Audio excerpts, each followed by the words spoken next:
Mario Rivadulla presenta Teledebate con Ramón Reyes, Alex Jiménez y Dilenia Cruz. Teledebate, objetivo y veraz, siempre fiel a la verdad. Bienvenidos, amigas, amigos televidentes, a una nueva entrega de Teledebate, donde, como siempre, en compañía de Ramón Reyes, vamos a estar con ustedes por la próxima hora compartiendo temas de interés general. Hoy lunes, comenzando la semana laboral, y más adelante en el próximo segmento vamos a presentar una muy interesante e importante entrevista. Y en la reflexión de hoy dice así Ramón: para quien posee principios no hay tribunal más estricto que el de la propia conciencia. Y por otro lado tenemos que los pasos de la historia nos recuerdan que en el año 1681 se produjo el deceso del notable dramaturgo español Pedro Calderón de la Barca. Está considerado un clásico dentro de la literatura hispana. En el año 1848, como resultado de su derrota en la guerra con los Estados Unidos, el Congreso mexicano ratificó el Tratado de Guadalajara, mediante el cual el país azteca perdió 3.300.000 kilómetros de su territorio, que pasaron a formar parte de la nación estadounidense. En 1891, el Papa León XIII publicó la encíclica Rerum Novarum de carácter social. Y en 1922, Vladimir Ilich Lenin, supremo jefe del Partido Comunista y de la Unión Soviética, fue víctima de un atentado que lo dejó paralítico. En 1926, el Congreso Dominicano declaró el último domingo del mes de mayo como Día de las Madres. En 1945 murió en Santo Domingo Rafael Estrella Ureña. Abogado de profesión, tuvo una intensa vida política. Se opuso a la ocupación estadounidense de 1916. Fue fundador del Partido Republicano y ministro de Justicia, Instrucción y plenipotenciario en Italia y Francia durante el gobierno de Horacio Vázquez. Conspiró contra este, aliado a Trujillo, y a su caída ocupó la presidencia provisional para más tarde desempeñar la vicepresidencia. Por último, hasta su deceso, fue juez de la Suprema Corte de Justicia. Bien, seguimos buscando respuestas entre debate. Es cierto que el doctor Roberto Lafontán, ex director de Darío Contreras, fue despedido el pasado mes de enero por críticas que emitió sobre fallas en la remodelación del mismo. Se correspondían las mismas con las que ahora se han puesto en evidencia. Si es así, ¿por qué no se tomaron en cuenta en su momento?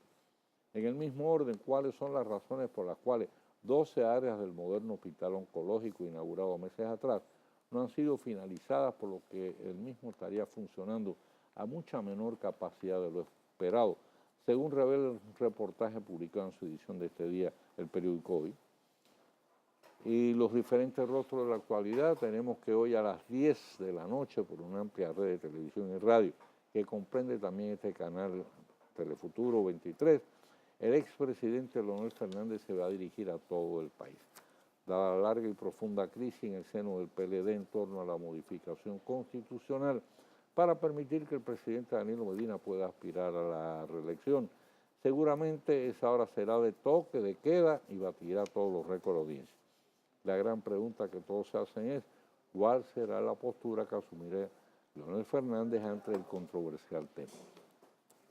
Y Casa 16, la iniciativa, Ramón, de remodelar y convertir, te lo recomiendo que vayas. ¿A dónde? Vieja casa de la ciudad colonial en personalizada residencia hotelera del tipo boutique. La conozco. Ha sido tan exitosa que ya las han clasificado entre los mejores hoteles del mundo. Sí.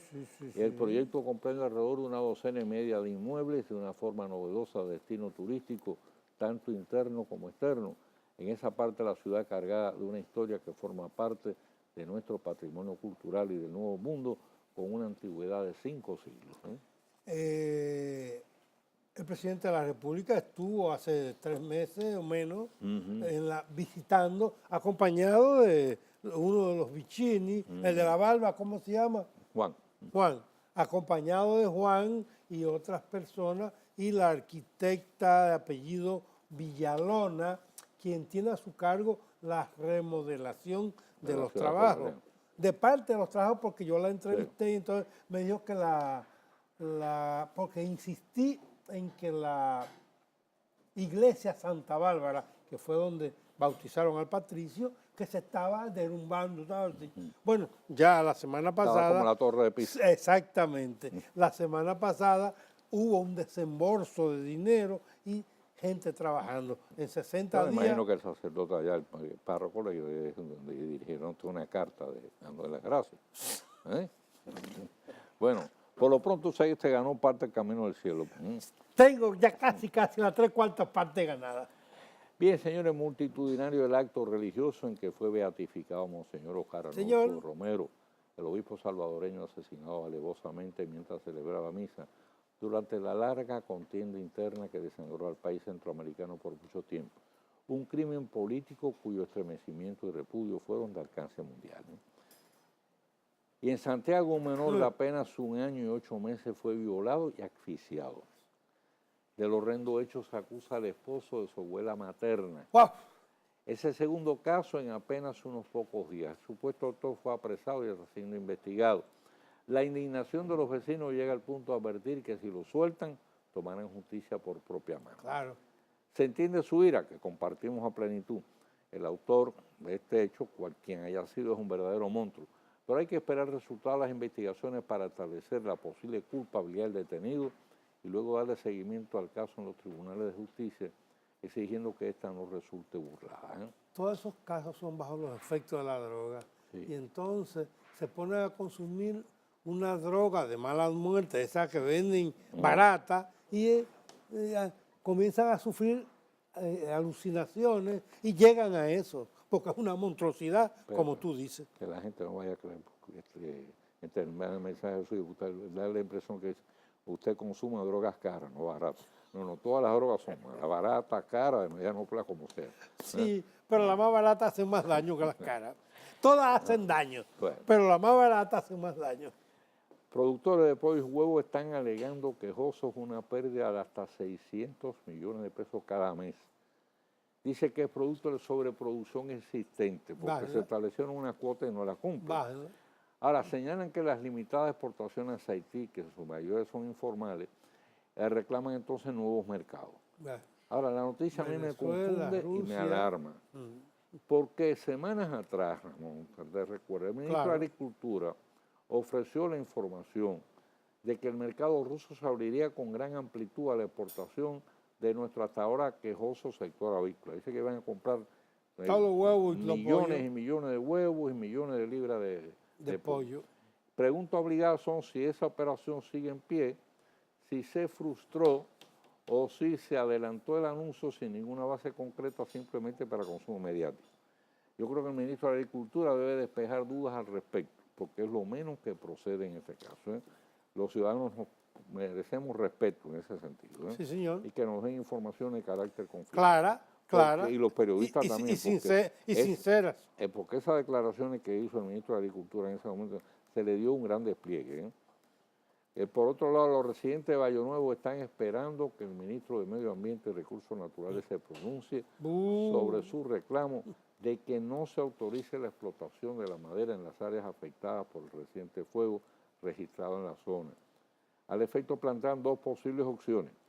Una, que se reforeste pero con instituciones capacitadas reconocidas. Y la otra, que bajo estricto control de las autoridades forestales se deje que la recuperación se produzca de modo natural. El tema es de suma importancia y requiere una definición precisa y urgente de las medidas que se habrán de tomar en este sentido. Yo le dije a esas personas de Valle Nuevo, con dolor en mi alma, les dije, ya autorizaron bajar y cortar todos los árboles supuestamente quemados o chamuscados, para no ir, como diría Tres Patines, más para atrás del almanaque. Vi 2 patanas cerca del mediodía por la avenida Luperón llena de esos troncos. ¿Tú sabes lo que pasa? Creo que fue en el año 1983. Se hizo lo mismo, se autorizó en aquella ocasión que se aprovecharan esos árboles en una zona afectada, con la promesa de que los fondos que se recaudan se iban a dedicar a la reforestación. Mentira, no se hizo. Primero, no ocurrió eso. En segundo lugar, no solo se aprovechó en este caso los árboles que habían sido afectados, se siguió entonces cortando con fines de lucro. Así es. Ese es el temor que tienen ellos ahora. Y yo también tengo ese temor. Vamos a hacer la pausa. Cuando retornemos ya vamos a estar conversando con nuestra huésped hoy en Teledebate.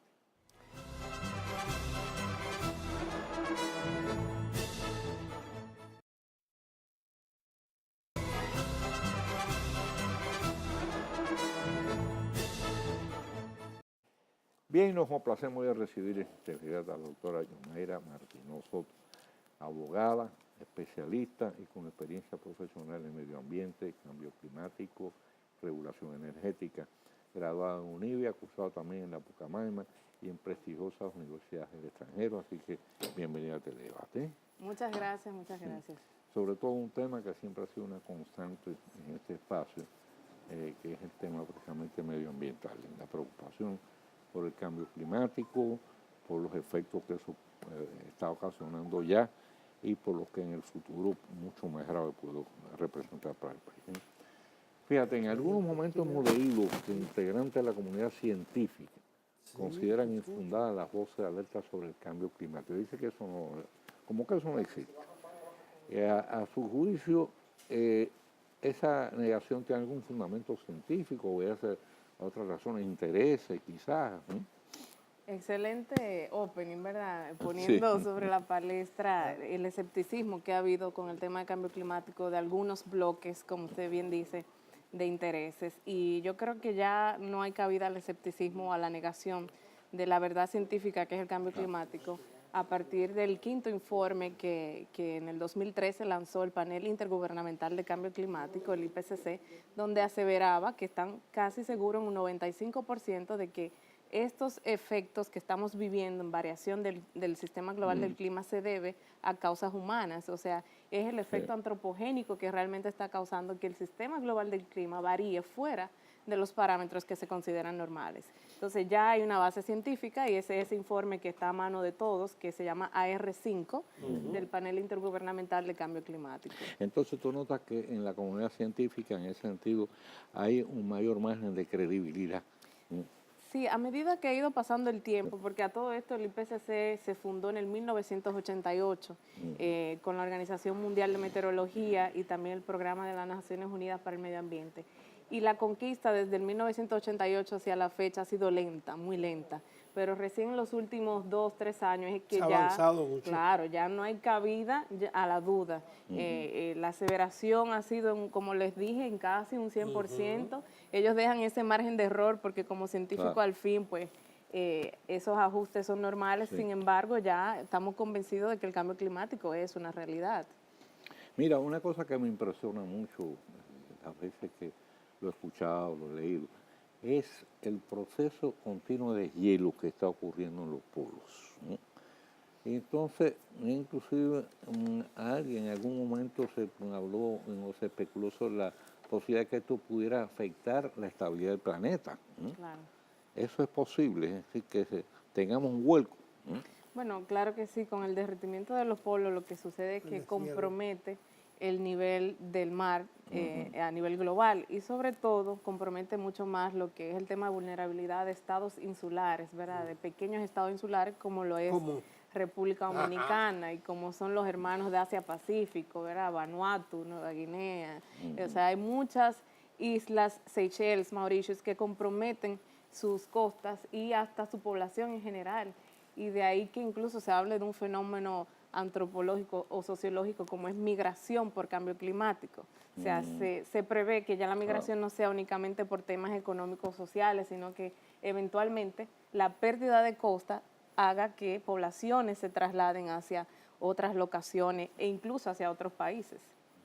Aprovechando justamente eso que usted está diciendo, hay el temor en la República Dominicana de que donde estaba el lago Enriquillo se va a seguir extendiendo y esas poblaciones que ya se trasladaron van a seguir teniendo que migrar porque el lago va a seguir ampliándose. ¿Es cierto eso? Bueno, el caso del lago sigue en monitoreo. porque así como se ha elevado sus aguas, así mismo ha disminuido en otras etapas históricas de la República Dominicana. Entonces, actualmente sigue monitoreo por dos grandes instituciones. Una es el Instituto Tecnológico de Santo Domingo, pero también está el CUNY College de la ciudad de Nueva York. Expertos de esa área, incluso otro tipo de científicos han estado monitoreando lo que es la variación de las aguas del lago Enriquillo, que en muchas ocasiones ha sido también que ha estado por debajo del nivel, o sea que todavía no se puede aseverar que es que seguirá aumentando. Y recomiendo al respecto un buen documental que hizo el señor Fernando Báez, que se llama Lago Enriquillo, Preludio del Cambio Climático. Correcto. Y ahí no solo se esboza la opinión científica, sino que la sabiduría popular se consulta. Personas que han morado tradicionalmente en esa área, pues cuentan cómo han vivido la variación de las aguas del lago. O sea que en otras ocasiones ha descendido. Sí. Y ahora, bueno, Ha aumentado ahora ahora. está aumentando. Sí. Entonces no se puede predecir si va a continuar aumentando o si en algún momento se produce un retroceso y vuelva.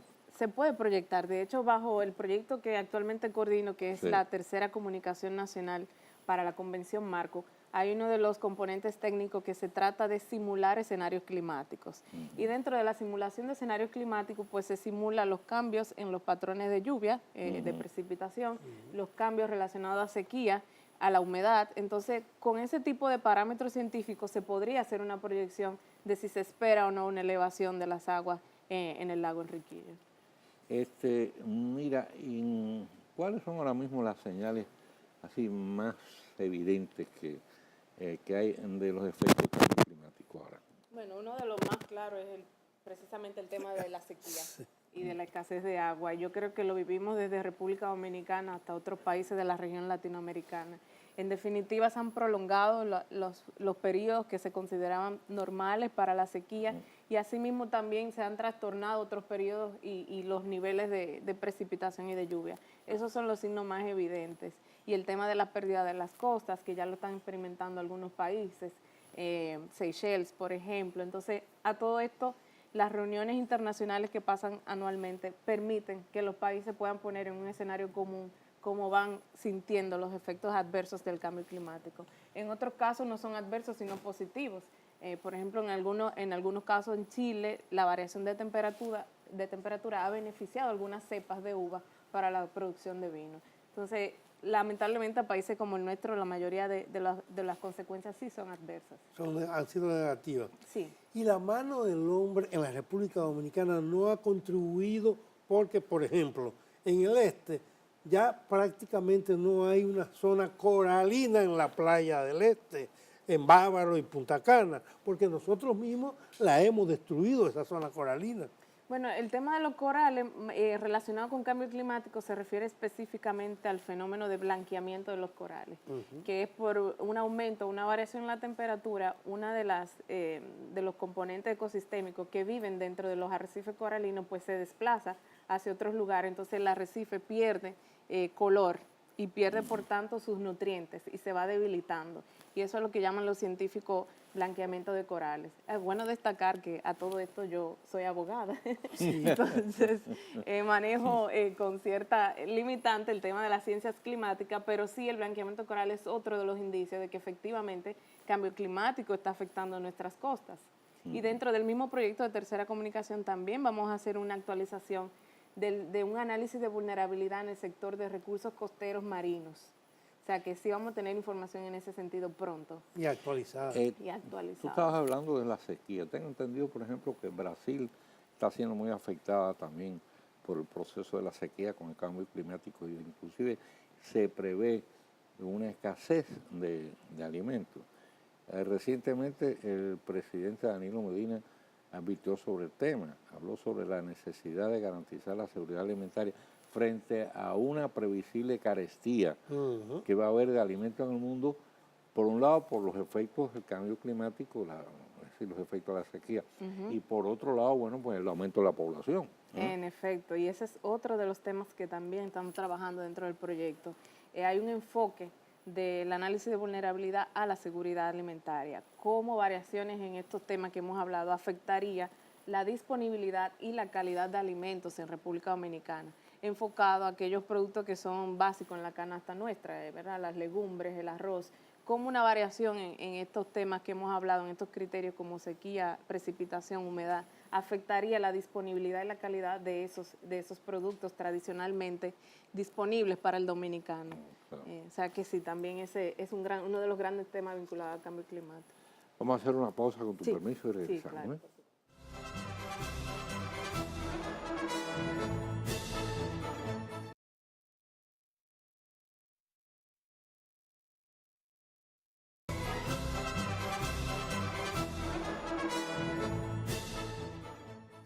Bien, seguimos conversando con la doctora Yumaira Martínez Soto sobre este interesantísimo tema que es el cambio climático. Ella se cubrió, dice que es abogada, que ella no conoce muy bien, pero ojalá yo conociera la décima parte de lo que conoce. Si no lo conoce, lo disimula muy bien. Gracias. Mira, en la película Una verdad inconveniente que produjo el vicepresidente de los Estados Unidos, Al Gore, se menciona a la República Dominicana específicamente como un territorio muy vulnerable al calentamiento global. ¿En qué forma hasta ahora se han manifestado esos cambios en nuestro medio? Bueno, de hecho, un estudio del Instituto German Watch nos cataloga como uno de los 10 países más vulnerables al tema del cambio climático. Y la vulnerabilidad no es simplemente basada en una cuestión geoclimática, sino también por nuestro nivel de educación, los niveles de pobreza, incluso la densidad poblacional, donde se ubican las grandes poblaciones, si es a orilla de los recursos costeros, cerca de los recursos hídricos. Entonces, todos esos componentes nos hacen evidenciar una mayor vulnerabilidad, una mayor exposición a lo que es el tema del cambio climático. Y definitivamente Al Gore y la película, cuando hacía referencia a nosotros, no se equivocaba. Lo que quiere decir que vamos a ser de los más afectados. Vamos a hacer, pero estamos trabajando para que sea lo menos posible, para aumentar la resiliencia de la población dominicana y de nuestros ecosistemas. El problema de las costas, con el aumento del nivel del mar. Se dice que para alrededor del año 2050 el nivel del mar hubiera aumentado lo suficiente como para cubrir, digamos, lo que es nuestra riqueza playera. Es así, esas son las expectativas. Actualmente el dato concreto no lo tenemos, pero sí hay proyectos, 2, que están instalando boyas de medición.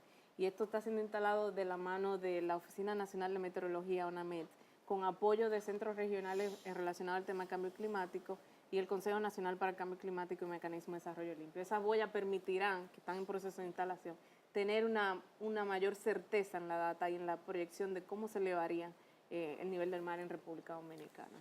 Aquí trajimos, y a mí me llamó mucho la atención, una declaración del ingeniero Mar Ramírez la semana pasada. Biólogo. Sí, eres biólogo, sí. Que dice que los gases contaminantes que nosotros lanzamos al espacio han disminuido. Cuando él dijo nosotros, ¿se refería a la República Dominicana o se refería al planeta Tierra?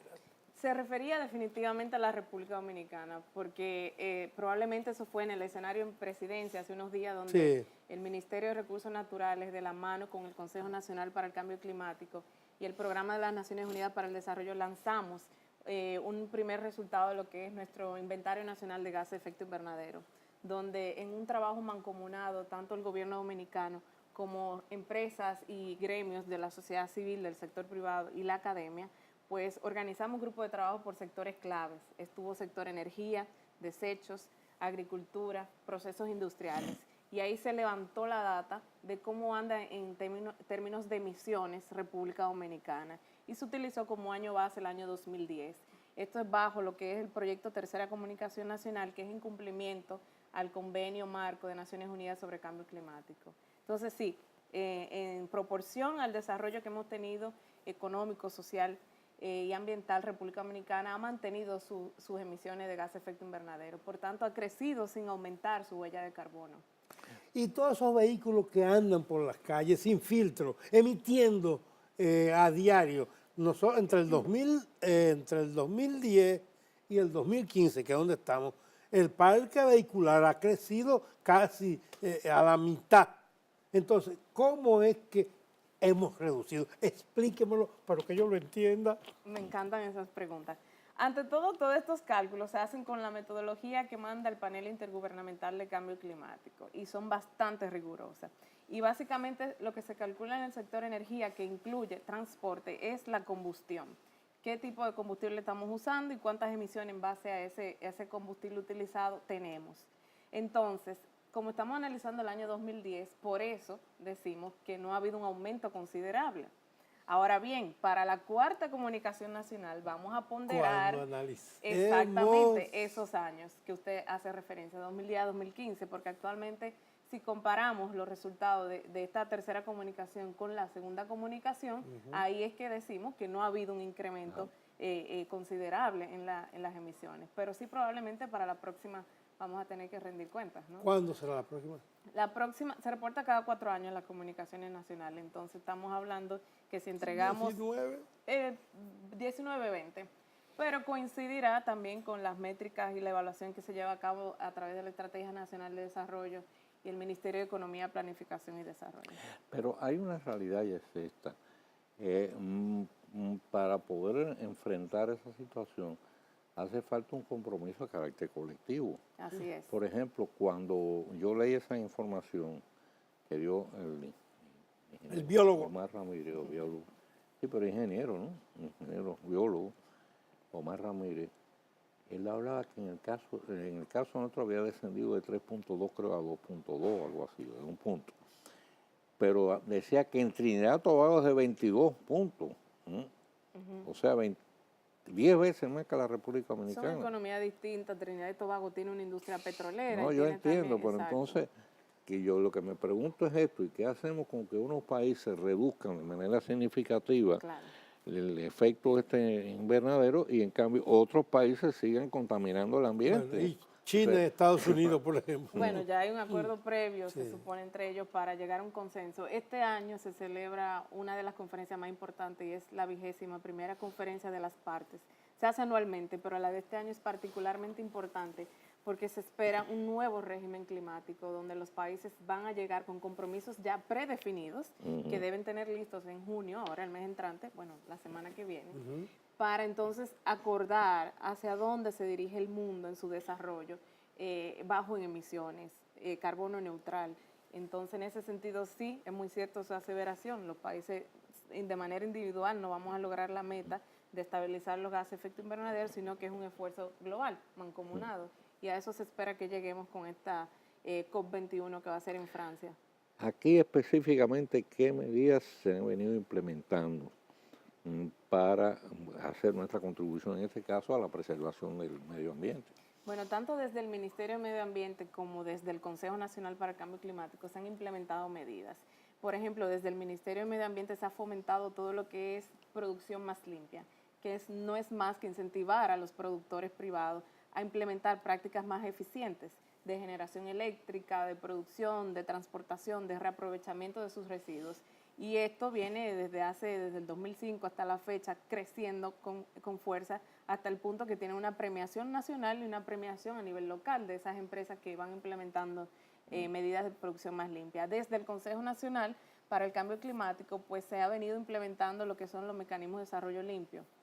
Y en la región, en su momento, en la primera etapa del protocolo de Kioto, logramos registrar 14 proyectos de reducción de emisiones. También se sigue fomentando lo que es la inyección al sistema eléctrico interconectado, energías renovables. Entonces, todas estas medidas que tienen que ver con eficiencia energética, con inyección de energías renovables, con cambio en la matriz energética, gas natural, que es un combustible menos, que emite menos, en este sentido, pues entonces permite que República Dominicana reduzca sus emisiones. Vamos a hacer una pausa y regresamos, Imaina.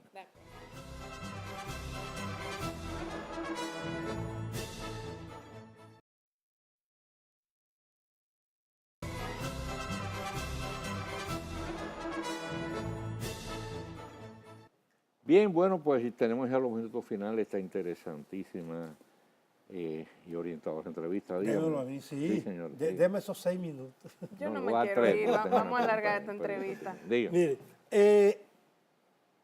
tenemos ahora una industria que nos va a hacer rico, en teoría, y que puede ayudar al cambio climático, la industria del reciclaje. Oh, qué bien.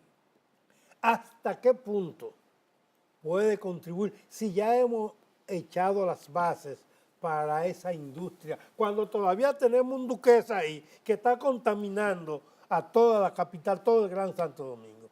Vamos a enfocarnos en los casos de éxito. Uno de los casos de éxito de aplicar el tema de reaprovechamiento de los residuos o reciclaje enfocado a reducir emisiones es una que lleva a cabo la cooperación alemana con el gobierno dominicano y los productores de cementos. Ellos en su proceso productivo están reaprovechando llantas y otro tipo de residuos para su producción de cementos. Así es. Entonces, uno de los casos de éxito que cabe resaltar, y en ese sentido, República Dominicana recibió 4.5 millones de euros para ejecutar este proyecto y se está llevando a cabo con mucho éxito, lográndose el compromiso de toda la Asociación de Productores de Cemento de República Dominicana. 7 de las cementeras más importantes están montados en este barco de reducir emisiones basado en un reaprovechamiento de residuos sólidos.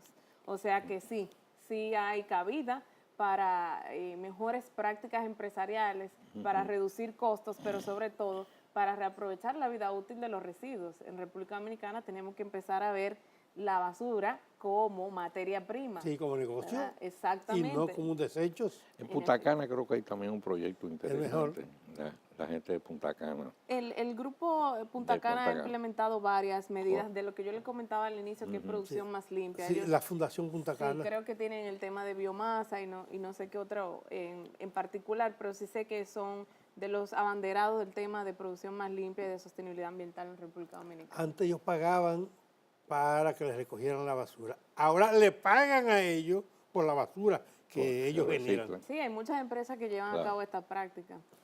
Mira, en el Diario Libre de este día figura una amplia entrevista con el doctor Bruno Takahashi, no sé si tú lo conoces, profesor de comunicación ambiental de la Universidad Estatal de Michigan. En esa entrevista él afirma que la sociedad necesita un cambio sistémico para adaptarse al clima. ¿Tú compartes ese punto de vista? ¿Qué recomendaría a la población para lograr ese propósito y contribuir a la preservación del medio ambiente? Que la gente cobre más conciencia en esto. Sí, bueno, no solo yo comparto ese punto de vista, sino todos los gobernantes que van a esta cumbre que va a ser en París en diciembre. Y en efecto, también este año se vencen o se cumple el plazo que había para los objetivos del milenio. Y Naciones Unidas está replanteando la agenda de desarrollo global, hacia dónde debemos caminar, y está diseñando lo que son los objetivos de desarrollo sustentables.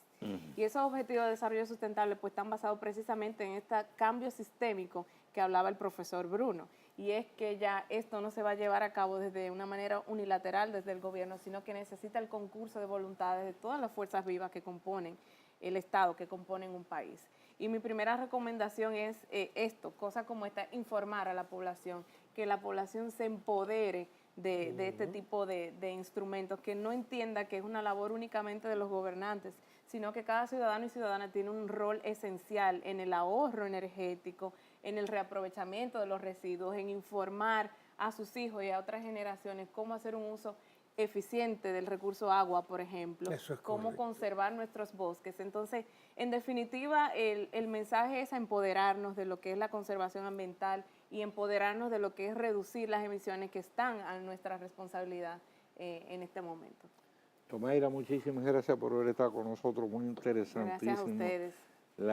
La comparecencia muy orientadora. Yo creo que la gente debe haber captado bien el mensaje.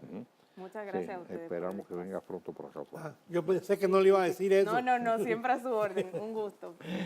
Hacemos la pausa y regresamos con el tiro rápido.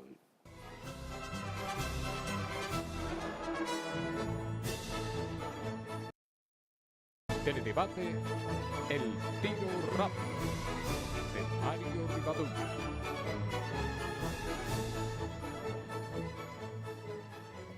Durante la interesante comparecencia que hizo en el grupo de comunicación Corripio, en ocasión de su reciente visita al país, el expresidente de Chile, Sebastián Piñera, cifró el desarrollo y estabilidad de nuestros países en 3 elementos fundamentales: educación, empleo e integración familiar. Quizás por olvido o por los posibles elevados niveles sanitarios de su país, le faltó mencionar la salud, donde en nuestro caso específico cobra una importancia vital y requiere de una adecuada reformulación y de un presupuesto mucho mayor que al presente. Ahora bien, de los citados 3 elementos mencionados por el exmandatario del país sudamericano, la licenciada Elena Villella, presidenta de EDUCA, se refiere al tema específico de la educación, que es además la razón de ser del organismo privado que encabeza, sugiriendo adoptar el sistema chileno. Este no es otro que otorgarle prioridad a la calidad de los docentes para garantizar un aprendizaje eficaz. ¿En qué consiste el sistema que se aplica en Chile?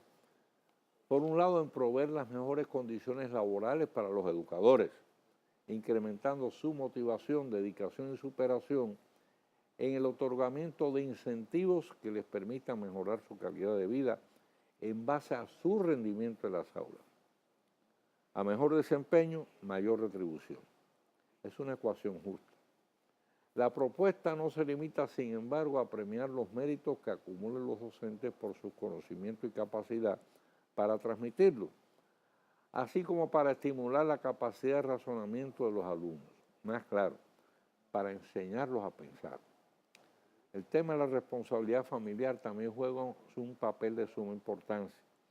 La escuela y el hogar deben marchar al mismo ritmo y en igual dirección.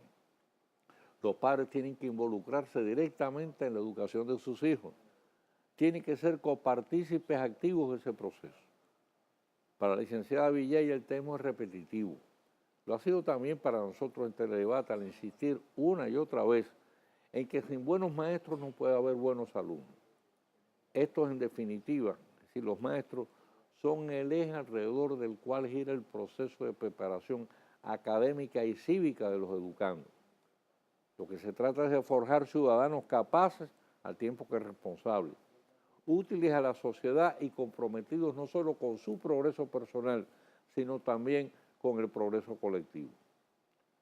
Con la aplicación del 4%, ya por suerte se dispone de una cantidad de recursos para la educación, que si todavía no es la ideal, resulta sin precedentes y permite abrir las compuertas hacia la esperanza de una educación de resultados mucho más promisorios en términos de cantidad y calidad. El reto que tenemos por delante, autoridades, docentes, maestros, padres y alumnos, es derivar el mayor provecho de este importante aporte fiscal, dando pasos firmes hacia la meta de lograr una educación de auténtica calidad, fundamental para construir los cimientos de esa mejor nación a que aspiramos y que depende solo de nosotros mismos. Mañana, Dios mediante, estaremos de nuevo con ustedes con una nueva entrega de Teledebate. Como siempre, nuestros mejores deseos y mayores bendiciones para todas las amigas, los amigos televidentes.